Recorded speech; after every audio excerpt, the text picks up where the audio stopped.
Beautiful people, today we are ranking every single formation in FC 25. It's updated, it's post-patch, and it's gotta be said, it's not an elephant in the room, but this patch, well, the community has spoken. Social media erupted, and I did a deep dive as the analytical individual that I am.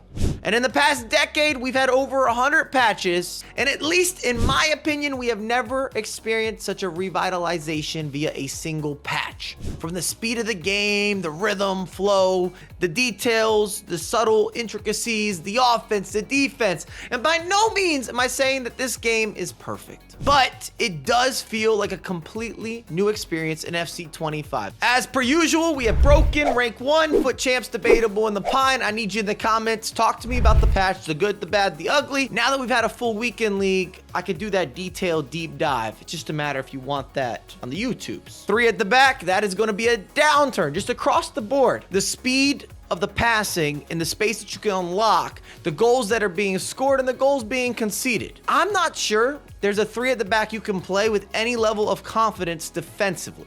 I'll hear counter opinions, but with the 3-1-4-2, pine. 3-4-1-2, I'd like to still have it in the debatable, but I might be lying. The same with the 3-4-2-1. You can score so many goals that it still gives me some level of faith or optimism. There's hopeful nature, not that much nurture, but full disclaimer, the game that you're gonna play is only going to be high scoring. There will be no control or holding of the ball. It's gonna be chaos. 3-4-3 is still a no-go. 3-5-2 if you want, I'll go debatable. The big uptick is the narrow formations because we now finally have pass and move. But they're not gonna be meta, they're not as overpowered. You're still gonna be able to score goals. You might struggle a little bit defensively because you are leaving spacing out wide. The classic 4-1-2-1-2 I'm gonna put in the same category, though I will say this, I'm not as in love with the spacing, but once you get into roles and tactics, play styles, that collaboration, that has not necessarily shifted. The type of team and the personnel that you have plays such a factor with general positioning and how your team attacks and how they defend. Are they synchronized? Are they all for one?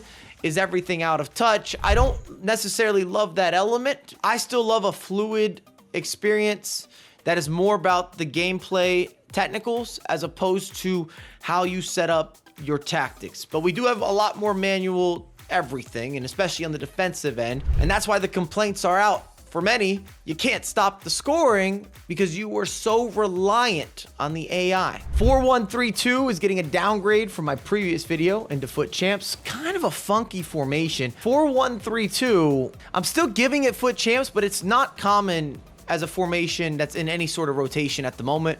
But if I go up against it, I do know that my opponent has it figured out. 4-1-4-1 is so defensive. And I would not be surprised if we see more of the 4-1-4-1 just because people are conceding so many goals, and having that extra midfielder that's the connector between the defense and even going into your next midfield assortment. If anything, it's more a question of generating on offense. But as long as you're patient, this formation causes problems. 4-2-1-3, there's only one place for it to be. Absolutely broken across the board. This will be the best formation in the game if you're looking to abuse tactics at all player quality level. It's difficult to break down, it's difficult to beat, even if the opponent is better than you from a technical standpoint or a foundational standpoint. This formation does allow for competitive advantages to be created, and I'm not a big fan. It reminds me of parking the bus and counterattacking. That's what I experienced all weekend long, but I'm not going to deny the effectiveness. I'm not going to deny the frustration. I'm not going to deny the success rate in which people are having with the 4-2-1-3. And if anything, I'd like to see it patched. 4-2-2-2, definitely a danger. Clear rank 1. If anything, it shares in some similarities. You have the 6 defensive players with those 2 holding mids that often sit deep, especially if you're not playing with a high back line. And the 4-2-2-2 is intuitive. It can be a little challenging because you have to have cams that have enough pace. And I'd like to mention that you're not going to have as easy of options to ping together a lot of short distance passing. There's some space between your players, which some people will prefer, gives you more time on the ball. Others, if you're looking to do a lot of passing and moving, having that free flow, that interchangeability, I haven't felt that with the 4-2-2-2 this year, even post-patch, but it's still one of the better formations. 4-2-3-1.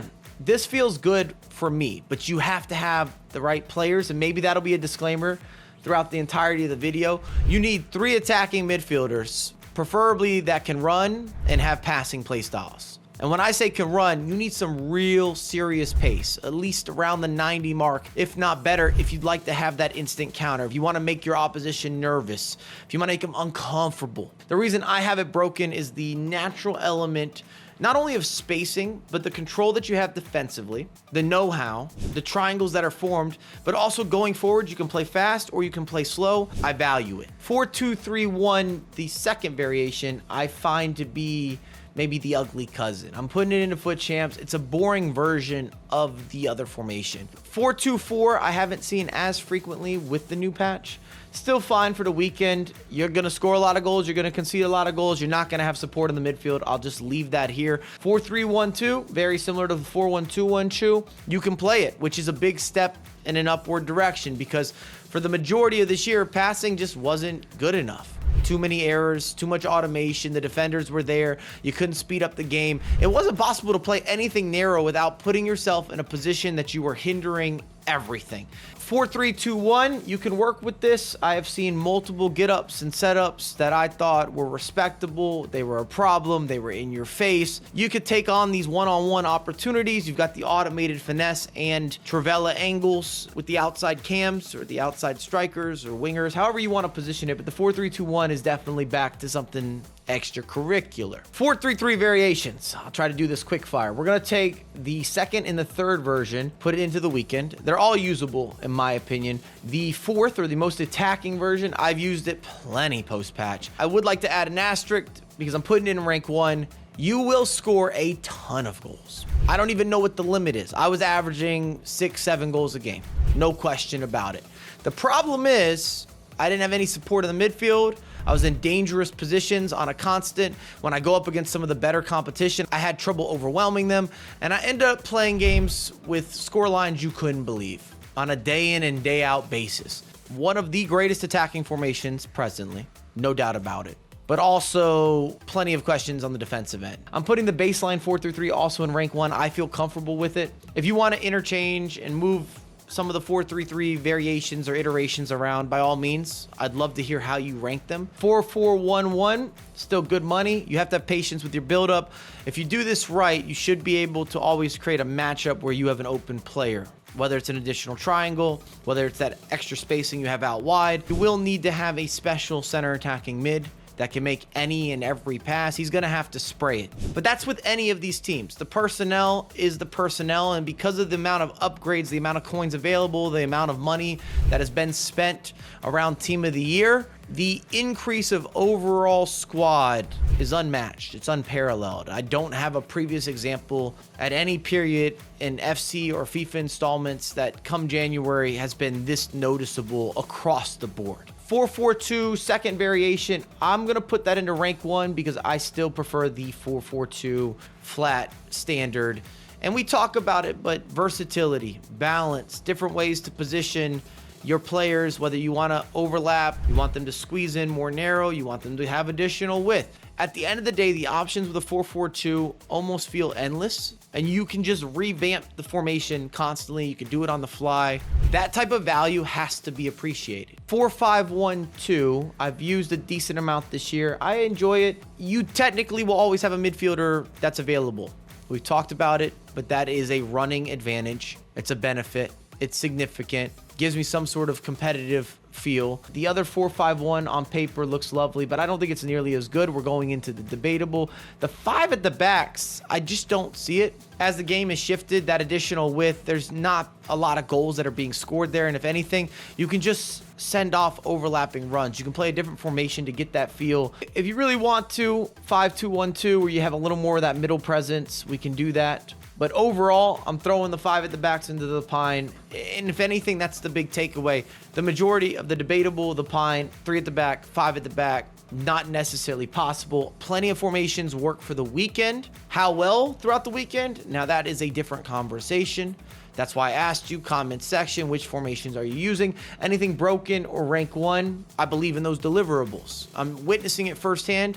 I'm using these formations. I'm going up against these formations. I see the pros and I see the cons. And if you'd like me to do a detailed deep dive around the newest patch, We weren't the first to talk about it, but we have notes. We've been taking them over the past week, and there's a lot to digest. Like the video, get in the comment section, tell me that's something that needs to be released on this channel and we can put it together. As always, I have a lot more content coming out ASAP, and I appreciate all of you beautiful people.